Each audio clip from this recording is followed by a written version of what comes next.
দিনী বোনের প্রশ্ন, আমি অমুক ছেলেকে ভালোবাসতাম না, ছেলে আমার পিছে পিছে ঘুরছে, আমি পরে আই লাভ ইউ টু বলছি, এখন ছেলে ধর্মভীরু হয়ে গেছে, তার পরিবারে আমাকে মেনে নেবে না কেন? আমি গরিব, আমরা গরিব, ছেলেরা বড় লোক, অথবা আমরা পয়সাওয়ালা, ছেলেরা গরিব, মেনে নিচ্ছে না। পুরো সিনেমার স্টোরি বলে, প্রশ্ন করে না। এখন আল্লাহর কাছে হালাল ভাবে কিভাবে পাইতে পারি?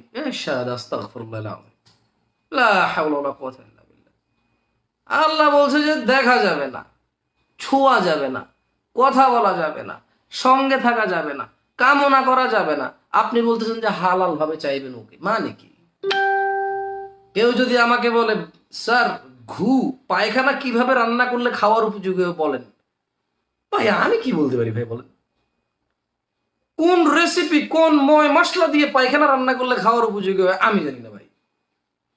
অমুক ছেলে তুমুক মেয়েকে প্রেম করে ভুলতে পারে না, মেয়ে এখন আরেকজনের সাথে কথা বলে, তার সাথে কথা বলে না, হাতে হাত রেখে কালিমা পড়ে কসম করে তারা সম্পর্ক শুরু করেছে, এখন মেয়ে অন্য ছেলের সাথে কথা বলে। এখন উপায় বলতাম কি মানে এই মেয়ের কি গুনাহ হবে?